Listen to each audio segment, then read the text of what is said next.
One of the best ways that we can demonstrate the usefulness of GenAI for cybersecurity is by showing how it can help you and your organization for a real-world situation. We can discuss theoretically so many different use cases and ways that GenAI can power security, but in my opinion, the best way to demonstrate is through a real-world situation which can actually occur. And that's exactly what we will do in this lecture. I'm sure most of you are already aware about ransomware, but just a quick recap. So ransomware is financially motivated malware.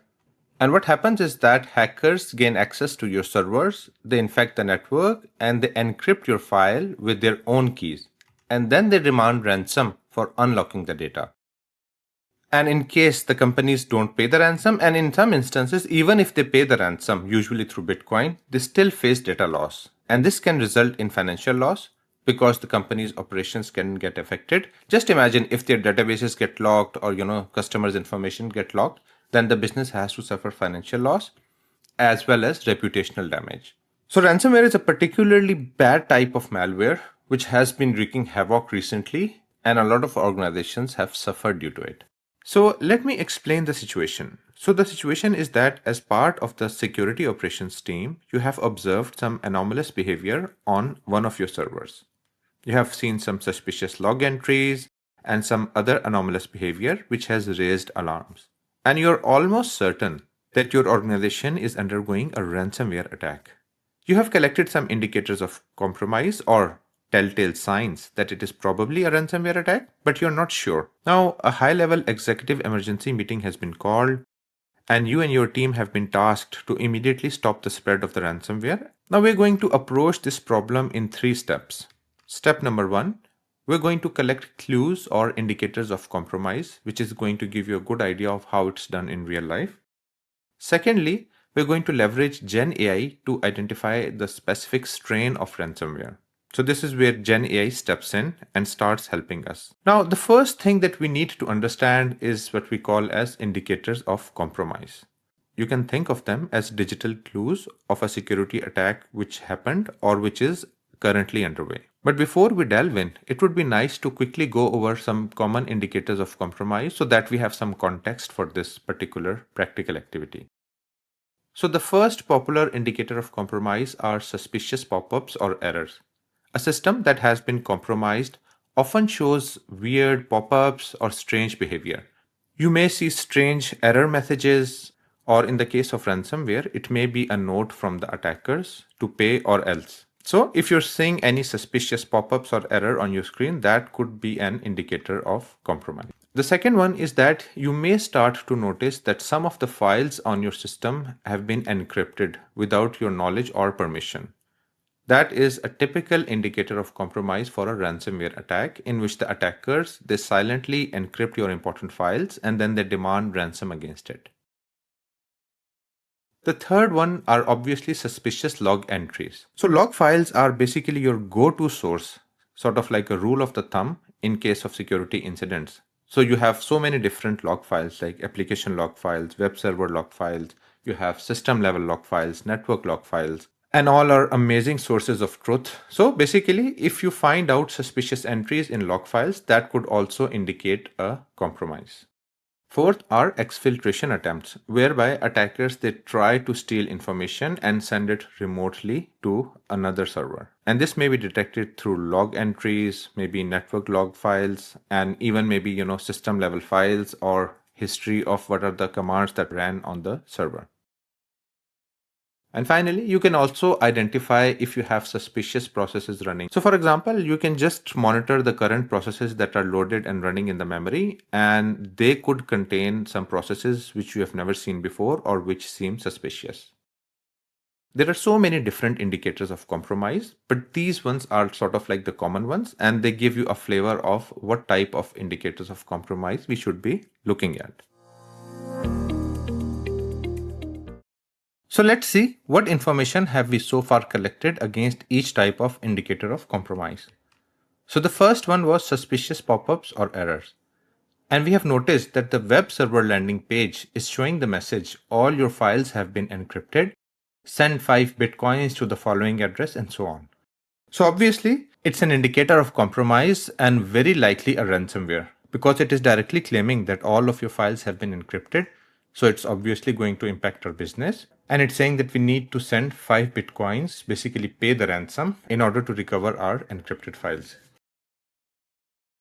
The second indicator of compromise was to actually verify if we do have encrypted files.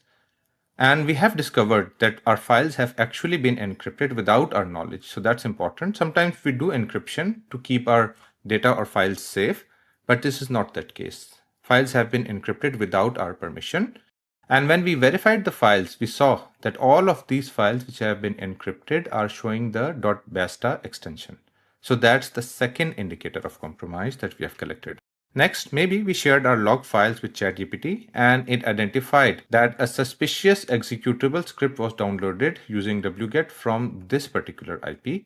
So basically, a suspicious script, shell script, was downloaded remotely from a remote server onto our local server. So this is a suspicious entry in the log file. Next are suspicious processes. Let's say we did an audit of this web server and we found a suspicious process called ransomware.py running in the background. So basically all of the normal processes that we see, this one is different from that.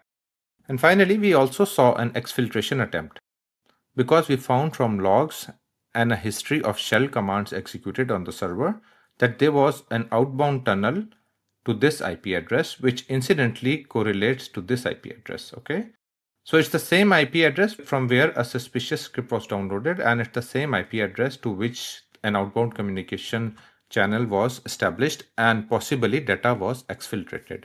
So let's see, we have collected these 5 indicators of compromise. So we want to share what's happening within our organization. We want to share indicators of compromise with ChatGPT and see if it can help us.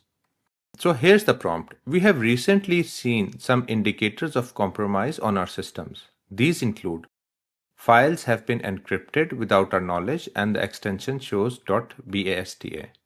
Number 2, suspicious process ransomware.py running in the background.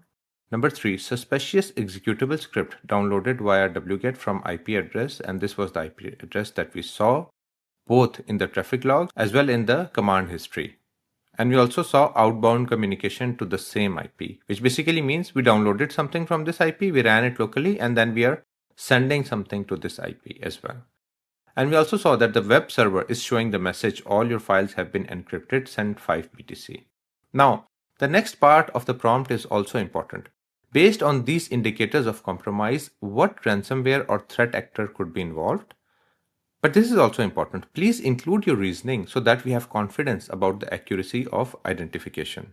Now, the important point to remember is that you would only be able to successfully mitigate this ransomware attack if you are able to correctly and accurately identify the actual ransomware. So your best bet to correctly identify the ransomware is by sharing as many indicators of compromise and other details with ChatGPT as possible, as it would help it narrow down specifics and accurately identify the culprit ransomware.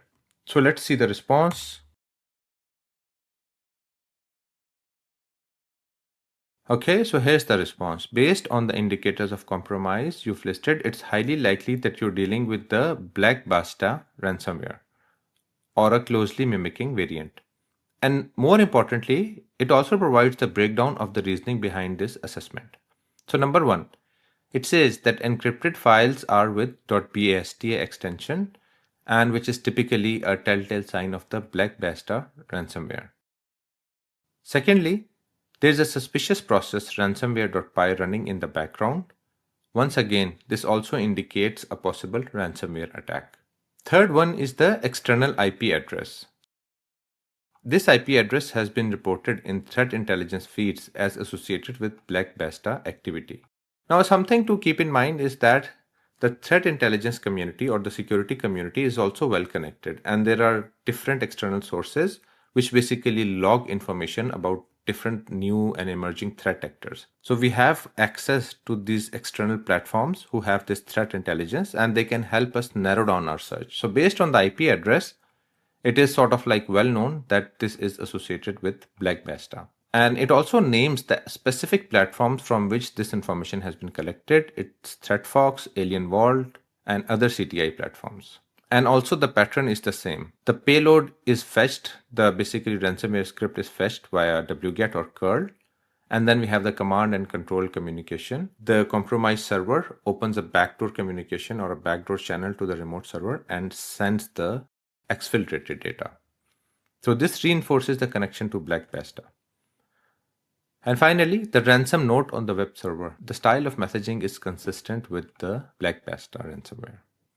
So conclusion, it's very highly likely that this is the Black Basta ransomware. So ChatGPT has nicely identified the specific ransomware for us, which could make a lot of difference because now we can go ahead and read up more, investigate more, focusing on Black Basta, like what is their modus operandi and other useful information.